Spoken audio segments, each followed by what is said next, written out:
Hello दोस्तों, नमस्कार।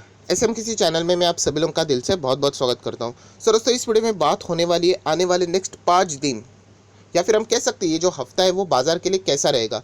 कौन सी खबरें ऐसी जो कि बाजार को और बूस्ट दे सकती है एंड कौन सी खबरें जो कि बाजार को नीचे लेके भी आ सकती है। इस वीडियो में उन्हीं खबरों से रिलेटेड बातचीत होने वाली है। फटाफट से वीडियो को स्टार्ट करते हैं, बट उससे पहले जरूर कहना चाहूँगा किसी ने फर्स्ट टाइम विजिट किया चैनल को सब्सक्राइब कर लेना, बेल आइकन को हिट कर लेना। अगर आप चाहो तो फ्री स्टॉक मार्केट क्लासेस इस चैनल को भी फॉलो कर सकते हो, लिंक ऊपर आई बटन पे या नीचे डिस्क्रिप्शन बॉक्स में मिल जाएगी। दोस्तों, अभी हम लोग आ चुके हैं बिल्कुल हमारे नॉर्मल स्क्रीन के ऊपर। सबसे पहले अगर हम लोग यहाँ पे बात करें तो आप सभी लोगों को पता है कि यहाँ पे जुलाई मंथ में डायरेक्ट छुट्टी है। मतलब जून मंथ अगर हम लोग बात करें तो पूरी तरीके से यहाँ पे 5 दिन का जो हफ्ता रहता है बाजार के लिए कोई भी छुट्टी रहने वाली नहीं है। डायरेक्टली जुलाई में ही हम लोग को बाजार में छुट्टी देखने को मिलने वाली है। जस्ट एक फॉर्मेलिटी थी वो आप लोगों को यहाँ पे मैंने बता दिया है। दोस्तों, इस हफ्ते कौन कौन सी बड़ी खबरें रहेगी उसके ऊपर हम लोग जरूर आएंगे, बट उससे पहले थोड़ा सा हाईलाइट देख लेते कि जैसे कि आपको याद दिलाना चाहूँगा, इंडियन मार्केट अभी भी ज़बरदस्त ग्रीन मतलब हायर लेवल पे बुलिश ही हम लोगों को यहाँ पे देखने को मिल रहा है।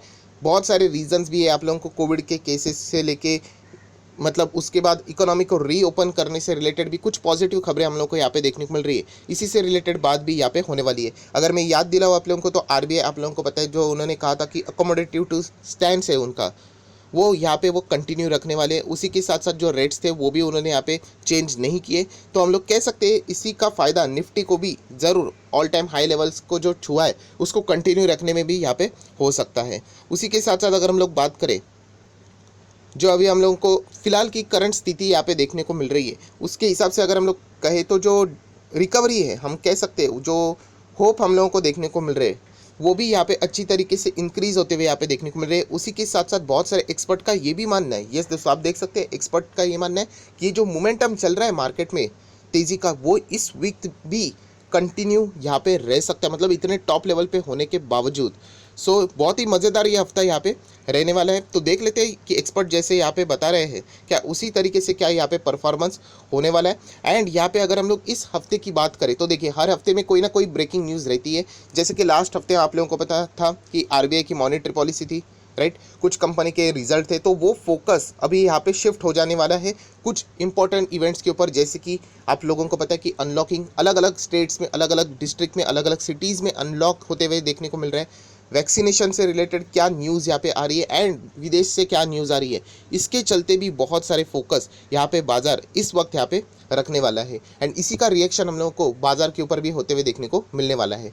अभी हम लोग बात करेंगे कुछ डिटेल जो इंपॉर्टेंट न्यूज़ होती है, राइट। एक एक पॉइंट को पकड़कर बात करेंगे। तो सबसे पहले अगर हम लोग इंपॉर्टेंट बात करें तो दोस्तों आप सभी लोगों को पता है जो पहली बड़ी न्यूज़ रहती है वो हमेशा मार्च क्वार्टर की अर्निंग। यस दोस्तों, मार्च क्वार्टर की अर्निंग की बात करें तो दोस्तों इस हफ्ते की मैं बात कर रहा हूँ, पूरे कमिंग वीक की बात कर रहा हूँ। लगभग 250 companies, yes more than 250 companies, 250 company से ज़्यादा के नंबर अभी भी रिलीज़ होना बाकी है। पहले एक एक दिन में होते थे 200 300, अभी तो हफ्ते में 250 कंपनीज। जितना हो सके मैं अपनी साइड से कोशिश ज़रूर करूँगा। एंड देखा जाए तो अभी जो कंपनीज जो रहते हैं वो छोटे मोटे कंपनीज रहते हैं। हाँ, कुछ बड़े कंपनीज ज़रूर है। जैसे कि अगर हम लोग बात करें गेल है, उसी के साथ साथ यूनियन बैंक ऑफ इंडिया है, central bank of India, MRF है, पेट्रोनेट, एलएनजी है, राइट। ऐसे कुछ कंपनीज है, बाटा भी है।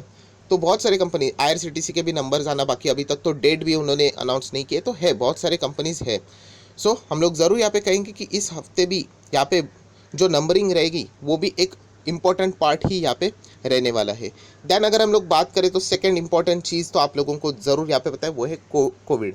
बट इस वक्त अगर हम लोग बात करें तो कोविड जो पहले बाजार के लिए एक टेंशन था वो अभी हम लोग को बाजार के लिए थोड़ा सा सपोर्टिव मोड में भी काम करते हुए देखने को मिल सकता है। सपोर्टिव मोड मतलब ये देखिए, आप यहाँ पे देख सकते हो जो ग्राफ है इंडिया का वो कैसे तेज़ी से हम लोग को नीचे आते हुए देखने को यहाँ पे मिल रहा है। एंड अभी तो हम लोगों का जो डेटा है आप देख सकते हैं, न्यू केसेस 1,20,000 के आसपास 4 जून की अगर हम लोग बात करें, राइट। मतलब एक ज़माना ऐसा था कि हम लोग 4 लाख को क्रॉस करके ऊपर जाने की, मतलब ये भी बात हो रही थी कि 6-7 लाख अगर हो गया तो फिर मार्केट तबाह हो जाएगा। ये खुद आरजे ने भी कहा था कि 6 लाख अगर हो जाता है तो मैंने जो प्रेडिक्शन किया है वो भी बहुत डिले हो सकती है। बट आप देख सकते हो कि उसके परे तो गया नहीं कोविड का केसेस। एंड फिलहाल 1.2 लाख यहाँ पे केसेस हम लोग को पर डे यहाँ पे देखने को मिल रहा है। एंड खुशी की बात यह है कि जो रिकवरी का जो रेट है मतलब 1.2 लाख अगर पेशेंट आते तो सामने 2 लाख रिकवर हो जाते हैं या फिर 2.5 लाख रिकवर हो जाते, तो आप गैप देख सकते हो।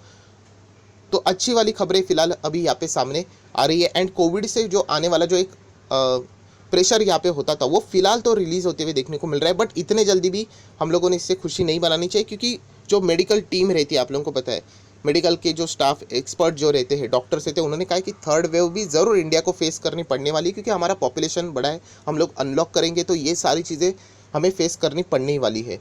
सो यहाँ पे भी थर्ड वेव की बात करें तो बहुत सारे स्टेट्स ने पहले ही प्रिपरेशन यहाँ पे करके रखी हुई है, तो इसके चलते भी हम लोग शायद से कह सकते हैं कि थर्ड वेव आ जाए पर बाजार इतना ज़्यादा रिएक्ट ना करे। तो ये भी पॉइंट आप लोगों ने ज़रूर नोट यहाँ पे करके चलना है।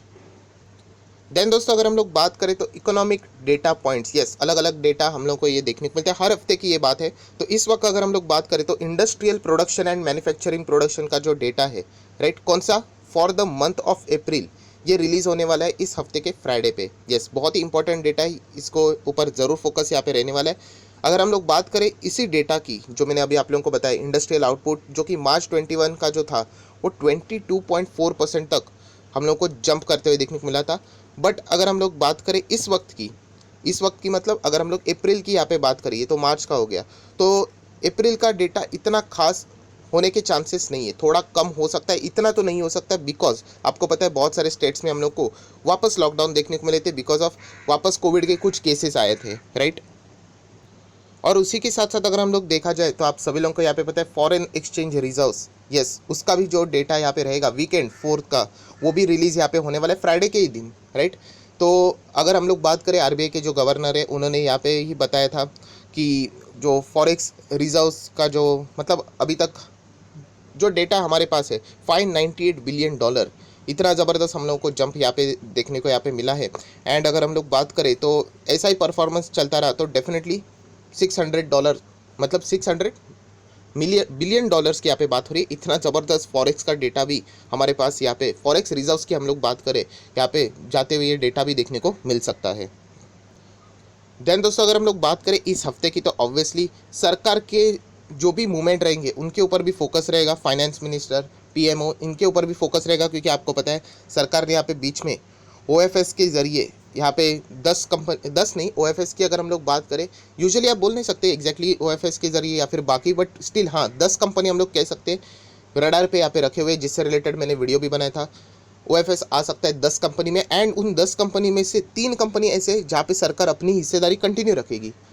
कंटिन्यू मतलब कंट्रोलिंग, वो गवर्नमेंट कंपनी रहेगी, जैसे कि Mazagon Dock, RVNL and IRFC. But बाकी जो 7 कंपनी आपको पता है वो ओएफएस भी लाएंगे एंड शायद से अपना कंट्रोलिंग स्टेक भी कम कर सकते हैं, मतलब 51% के नीचे जाएंगे, मतलब प्राइवेटाइज भी वो कंपनियां हो सकती है। वीडियो डिटेल में पड़ा हुआ है, आप लोग चाहो तो प्लेलिस्ट में देख सकते हो। सो सरकार इससे रिलेटेड भी कोई अपडेट लेके आती है, कौन कौन सी और कंपनीज यहाँ पे आएंगी नहीं आएंगी, राइट, क्योंकि ये सारी खबरें रिपोर्ट्स के जरिए सामने आती है। तो अगर कोई कंफर्मेशन वाली न्यूज़ रहेगी तो वो भी इस हफ्ते में हम लोग को शायद से देखने को सरकार की ओर से मिल सकते हैं, तो उसके ऊपर भी फोकस आप लोगों का यहाँ पे होना चाहिए। देन अगर हम लोग बात करें एज यूजुअल FISDS एक्टिविटीज़, ये भी देखना एक बहुत ही इंपॉर्टेंट पार्ट है। एंड अगर जून मंथ जो स्टार्ट यहाँ पे हुआ है वो तो एक अच्छा ही, फिलहाल तो हम लोगों को हम कह सकते हैं, मतलब मैं आपको दिखाना चाहूँगा यहाँ पे 4 ही दिन यहाँ पे हुए एंड स्टिल हम कह सकते 3000 करोड़ का इनफ्लो यहाँ पे फिलहाल तो फॉरेन इन्वेस्टर से आते हुए देखने को मिला है। 1 जून में थोड़ा बहुत अनबन हुई थी, 500 करोड़ के आसपास विड्रॉवल्स थे, बट नेक्स्ट 3 दिन हम लोग को सिर्फ और सिर्फ एडिशन ही देखने को यहाँ पे मिले हैं। सो अच्छी बात है जो कि आप लोग यहाँ पे देख सकते हो। देन उसी के साथ साथ कुछ फॉर्मेलिटीज़ वाले जो डेटास हम लोग हमेशा देखते हैं, जैसे कि डॉलर टू INR, अभी भी अगर देखा जाए तो रुपी मजबूत नज़र आ रहा है, क्योंकि रुपी अगेंस्ट में डॉलर की बात कर रहा हूँ, इतना रहता नहीं, आप लोगों को पता है डॉलर किस तरीके से रफ्तार पकड़ते रहता है, राइट। तो हम कह सकते हैं अभी भी 73 के ही आसपास हम लोग को ये, मतलब डॉलर इंडेक्स के ऊपर भी आप लोग यहाँ पे फोकस रख सकते हो। फिलहाल 73.15 ही यहाँ पे देखने को मिल रहा है। देन जो चीज़ हमेशा मैं कहता हूँ, गोल्ड अगर आपके पास है कोई चिंता की ज़रूरत नहीं, बीच में गोल्ड ज़बरदस्त नीचे आया था, आज भी देखा जाए तो नीचे ये वंस अपॉन अ टाइम 58,000 था, कोई बात नहीं, ये अप्स एंड डाउन्स चलते रहते। गोल्ड इक्विटी ये दो ऐसी चीज़ है जिसका चार्ट मेरे हिसाब से ऊपर ही जाना चाहिए, हाँ टाइम लग सकता है, तो इसीलिए अगर आपके पास कुछ भी चीज़ है, इक्विटी हो या फिर गोल्ड हो, ऑब्वियसली इक्विटी में अच्छे शेयर्स होने चाहिए, तो अगर आप टाइम देते हो, पेशेंस रखते हो, तो ये चार्ट आपको ऊपर ही जाते हुए देखने को मिलने वाले हैं। सो गोल्ड भी रहेंगे आपके पास तो ज़रूर उसको होल्ड करके आगे बढ़ना है।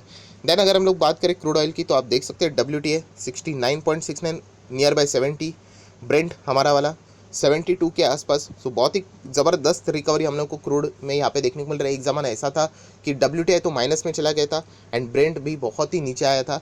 अभी आप देख सकते हैं ये सारी चीज़ें चलती रहती है, कितना भी ये चीज़ें नीचे हो जाए over the period of time ये रिकवरी देखने को मिल जाती है। सो इन सारी चीज़ों का भी प्रभाव हम लोग को बाजार के ऊपर पड़ते हुए देखने को मिलने वाला है। एंड फाइनल फॉर्मेलिटीज़ के हिसाब से ऑप्शन चेन यहाँ पे ओपन करना चाहूँगा, जहाँ पे आप लोगों को यहाँ पे पता है कि ये जो चीज़ रहती है यहाँ पे कि डिपेंड करता है न्यूज़ के ऊपर, बहुत सारी एक्टिविटीज़ के ऊपर। एंड जो मैं हमेशा कहता हूँ FNO के प्लेयर्स जो रहते हैं उनके ऊपर ये सारी चीज़ें बहुत ही ज़्यादा मायने रखती है।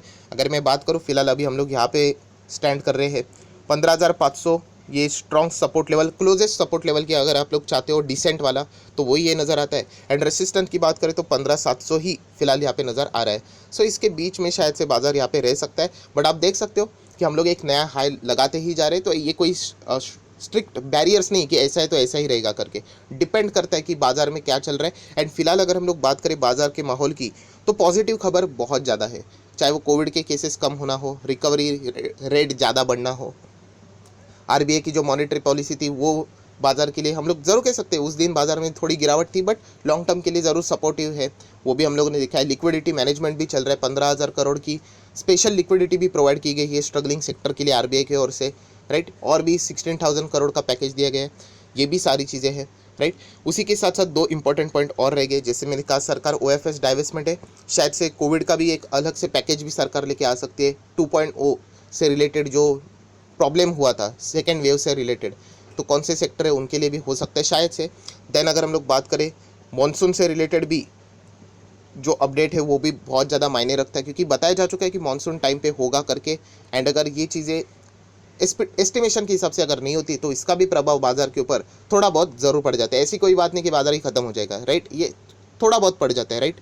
सो ये ट्रेडर्स लोगों के लिए चीज़ें बहुत ज़्यादा मायने रखते हैं, इन्वेस्टर को एज सच कोई फ़र्क नहीं पड़ता है, बट आप स्टडी करने के लिए इन चीज़ों को भी रेफर कर सकते हो। सो आप आशा करता हूँ दोस्तों जितने भी इंपॉर्टेंट खबरें थे वो मैंने कवर कर लिया। अगर आपको वीडियो अच्छा लगे तो लाइक एंड शेयर कर देना। So that's it, thank you very much दोस्तों, we will be meeting our next video, तब तक के लिए बाय बाय।